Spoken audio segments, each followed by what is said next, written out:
Mom, help me out here.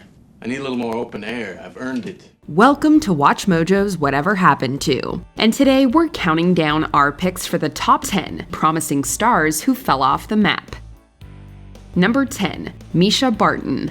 Even if you didn't watch The OC back in the aughts, there's a good chance you knew who Misha Barton was. While she'd appeared on screen since the mid-90s, it was her role as Marissa Cooper on the Fox television show that made her not only a star, but the it girl of 2003 according to Entertainment Weekly. Since the end of the 2000s, Barton has continued to work, earning praise for her roles in various independent movies, including 2014's Star-Crossed.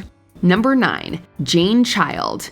If your first thought was Jane who, you surely aren't alone. Back in 1989, the thought that Jane Child would be pretty much forgotten seemed almost impossible after the release of her self-titled debut album. An album that spent 22 weeks on the Billboard 200. This feat earned her the title of the female Prince, with her signature nose chain piercing and a number 2 hit single on the Billboard Hot 100. The music world appeared to be Child's melodic oyster. However, she only managed to put out 2 unsuccessful efforts after that. Number 8, Pauly Shore.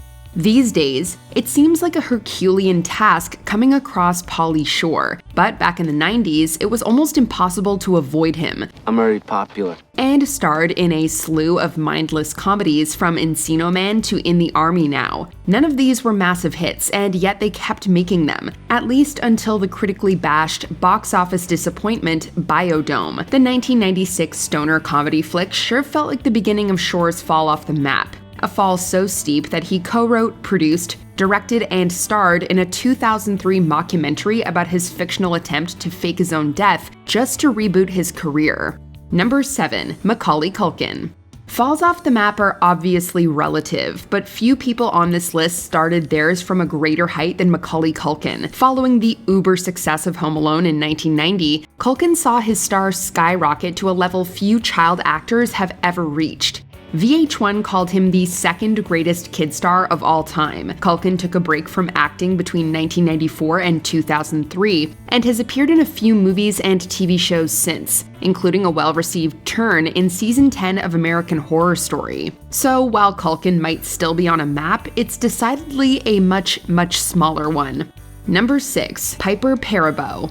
In 1999, Piper Perabo was a struggling actress earning a living as a waitress in New York. Then in 2000, she starred in Coyote Ugly, and everything changed. Coyote Ugly made Perabo a star, but instead of riding that wave to superstardom, the Texas-born actress turned to indie films. Notwithstanding, she's found consistent work, appearing in The Prestige and starring in USA Network's Covert Affairs in the early 2010s. Despite this, her star has never shined brighter than it did in 2000.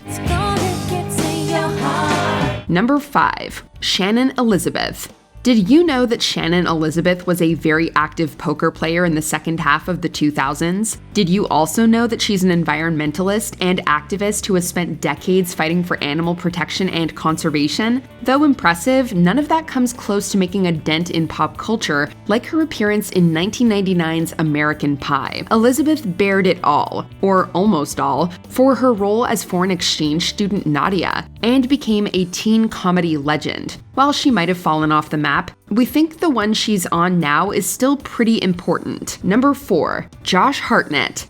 From his 1998 film debut in Halloween H2O 20 years later, Josh Hartnett was on the fast track to Hollywood stardom. Over the next 5 years, he appeared in Teen People magazine's 21 Hottest Stars Under 21. The late 90s and aughts saw Hartnett in huge blockbusters, including Black Hawk Down and Pearl Harbor. Since 2010, Hartnett has done good work in TV shows like Penny Dreadful, but he's nowhere near the huge star he was back in the day. However, he seems very happy about it, saying in regards to his fame, quote, "I was up there for a couple of years, and it was uncomfortable."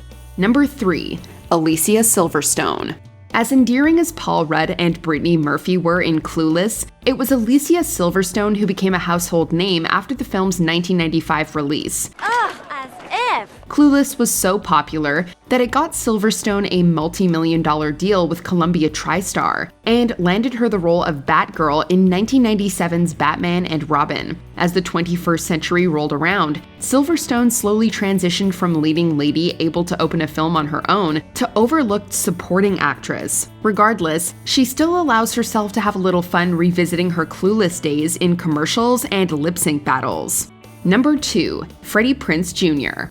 If you were a teen girl in the late 90s and early 2000s, there's a good chance you had a picture of Freddy Prince Jr. hanging in your locker or taped inside your Trapper Keeper. From She's All That to the I Know What You Did Last Summer franchise, plus a couple Scooby-Doo flicks, Prince Jr. was a mainstay teen dream of that era. He even got his own eponymous sitcom in 2005, which lasted 1 season. Had he been heard in a Star Wars movie back then, it would have been big news. But in 2019, his voice cameo as Kanan Jarrus in Star Wars: The Rise of Skywalker probably went unnoticed by half the audience. Number 1. Tara Reid. Hollywood will always have room for a pretty blue-eyed blondie, and in the late 1990s and early 2000s, Tara Reid rose above the rest. American Pie, Van Wilder, and Josie and the Pussycats fit her talents to a T. There was a section of the public so interested in her that in 2005, E! Gave her her own reality travel show called Taradice. But while she was a definite it girl, she was never really respected as an actress by the media. She did do 6 Sharknado movies though, so that ought to count for something. You can't